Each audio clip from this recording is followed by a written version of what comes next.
요한복음 1장 1절부터 18절까지의 그 말씀이 요한복음 전체를 이끌어가는 신학적인 주제이고 신학적인 모티브이고 압축파지하고 말씀을 드릴 수가 있는데요.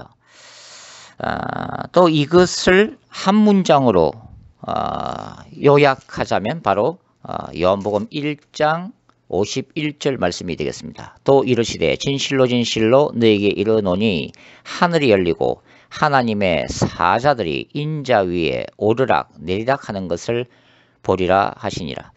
이 말씀은 나다나엘에게 주신 말씀이죠. 나다나엘이 예수님께 나와서 신앙 고백을 하게 됩니다. 그것은 나다나엘이 예수님께 오기 전에 그가 무화과 나무 밑에서 구약의 율법서나 예언서를 늘 묵상하고 있었다는 것을 그분의 신적인 능력으로 말씀하셨을 때 나다나엘이 놀래서 고백을 하고 있죠. 당신은 하나님의 아들이시요 당신은 이스라엘의 임금이로소이다. 그때 예수님이 이렇게 말씀하십니다. 내가 너를 무화과 나무 아래에서 보았다 하므로 믿느냐. 이보다 더 큰 일을 보리라.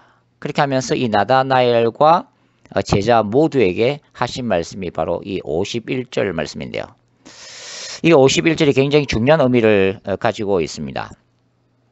우리가 요한복음 이 5장 51절 하늘이 열리고 하나님의 사자들이 인자로 오신 예수님 위에서 오르락 내리락 하는 이 구절을 이해하기 위해서는 바로 창세기 28장을 이해를 해야 되죠. 창세기 28장에는 야곱이 팥죽 사건으로 인해서 이제 외삼촌 라반의 집으로 도망치던 그 광야에서 돌베개를 베고 잘 때에 한 계시적인 꿈을 꾸게 됩니다. 그 내용은 바로 하늘에 사닥다리가 펼쳐져 있고 바로 사닥다리 꼭대기에는 하나님이 계시고 그 사닥다리가 이제 하늘과 땅을 연결하고 있는데 그 사닥다리를 천사들이 오르락 내리락 하는 그 꿈을 보게 되죠. 그리고 이제 야곱이 바로 그곳을 베델이라고 부르고 하늘의 문이요 또 하나님의 집이다라는 고백을 하고 있는데요. 바로 이제 이 창세기 28장이 요한복음 1장 51절에 신학적 역사적 배경이 되어지게 됩니다. 즉 하늘과 땅 그 야곱의 꿈속에서 하늘과 땅을 연결했던 그 사닥다리가 뭐로 대체가 되고 있나요? 바로 인자, 예수님으로 대체가 되어지고 있더라 하는 것입니다.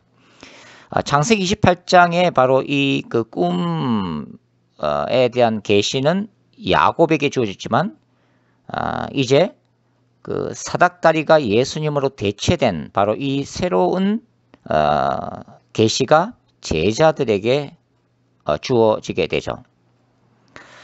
하늘과 땅을 예수님이 연결시키고 있죠. 바로 하늘과 땅의 유일한 중보자이심을 나타냅니다.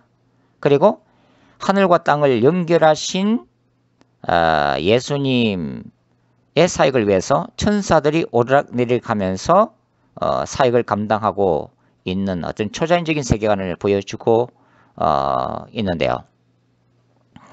예수님이 하늘과 땅을 연결한다는 것은 예수님이 하늘로부터 오셨고 그리고 그 하늘로부터 오신 그 말씀이 인간의 육신을 입고 팔레스틴 땅을 거님으로 인해서 예수님은 하늘과 땅을 연결하는 유일한 중보자가 되시는 것입니다.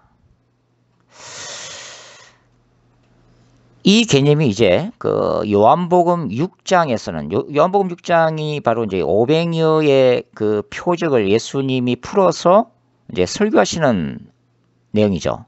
그 요한복음 6장에서 강조되고 있는 중요한 개념 중에 하나가 뭡니까? 바로 하늘로부터 내려온 생명의 떡입니다. 하늘로부터 내려온 생명의 떡. 그죠? 하늘로부터 내려온 생명의 떡이다. 예수님의 근원이 바로 하늘로 강조되고 있습니다. 예수님은 하나님이 보내신 하나님의 아들이시죠. 그래서 이 하늘로부터 내려온 그 예수님을 통해서 이제 땅에 있는 존재들이 하늘로 올라갈 수 있는 길이 열린 것입니다. 바로 하나님의 나라로 들어가는 것이죠. 그것이 니코데모 사건에서는 물과 성령으로 거듭나지 아니하면 하나님의 나라에 들어갈 자가 없다라고 하는 그 예수님의 가르침에서도 나타나는데요. 하늘로부터 내려오심을 강조하는 것이 요한복음 6장의 예수님의 설교라면, 그 땅에 있는 자들이 예수 그리스도를 믿음으로 말미암아 하늘로 올라갈 수 있다는 것을 강조하는 것이 바로 요한복음 14장이 되겠습니다. 그래서 요한복음 14장에서 예수님과 제자들의 대화가 이루어질 때 예수께서 저 유명한 7가지 에고 에이미 중에 하나, 내가 곧 길이요 진리요 생명이 나로 말미암지 않고는 아버지께로 올 자가 없느니라 라고 말씀을 하시죠. 유일한 길, only way, 유일한 진리, only truth, 또 유일한 생명, the only life 임을 선포하시는 중요한 내용입니다. 그리고 요한복음 14장에서 재미있는 것은 뭐냐면 예수님이 그 하늘로 돌아갈 것을 말씀하실 때에 이런 말씀을 하시죠. 14장 1절부터 3절까지 다시 읽어보겠습니다. 너희는 마음에 근심하지 말라. 하나님을 믿으니 또 나를 믿어라. 내 아버지 집에 거할 곳이 많도다. 내 아버지 집을 언급합니다. 창세기 28장으로 돌아가서 야곱이 베델에서 바로 하늘과 땅을 연결하는 사닥다리, 오르락내리는 그 천사들에 대한 꿈을 보고서 뭐라고 고백했다고요? 바로 이곳이 하나님의 집이다 라고 얘기하죠. 요한복음 14장에서 예수님은 바로 아버지 집에 갈 곳이 많다라고 하는 재미있는 말씀을 하십니다.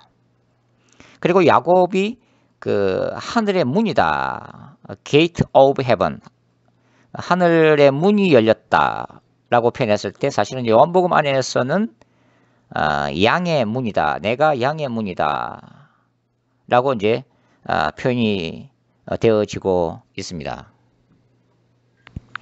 그러니까 요한복음 1장 51절은 그 하늘이 열리는 카이로스의 때가 왔다, 즉 메시아의 시대가 왔고 이제는 그 하나님의 천사들이 예수님, 하늘과 땅을 연결한 예수님을 위해서 이제 오르락내리락 하면서 사역하게 될 것이다. 사실 뭐 요한복음 안에서 이 천사들의 사역을 구체적으로 설명하고 있는 구절은 그렇게 흔하지를 않습니다. 요한복음 20장에 읽어보시면 이제 예수님이 부활하시는데 그때 예수님이 부활하시고 난 그 빈자리를 2명의 천사들이 지키는 모습만 나와 있죠. 그러나 사실은 이제 초자연적인 세계에서 이 하나님의 천사들이 그 예수님을 위해서 그 하나님의 아들 되심이라고 하는 이 진리를 전가하기 위해서 사역하게 되는 것이 이제 사실 2장부터 펼쳐지는데요.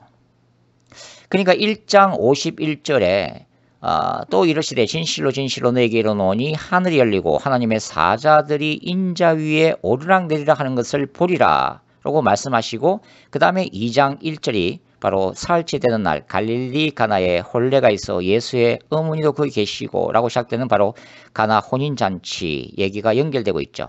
가나 혼인잔치는 물이 변하여 포도주로 변하는 첫 번째 표적입니다. 그렇다면 우리는 이 요한복음 1장 51절을 2장과 연결해서 읽으면 어떻게 해석이 가능한가요? 바로 물이 포도주로 변하는 그 이적의 배후에 바로 하나님의 천사들이 그 표적을 일으켰다라고 우리가 이해할 수가 있는 것이죠. 그러니까 7가지 표적들은 바로 초자연적인 세계에서는 하나님의 천사들이 그 하나님의 뜻을 따라 바로 예수님을 전가하기 위해서 표적을 일으키는 것으로 이해를 할 수도 있습니다.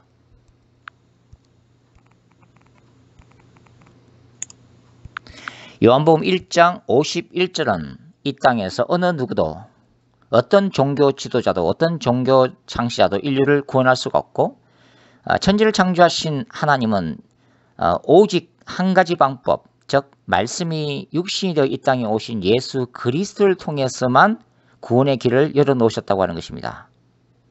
그것이 하나님의 방법이죠.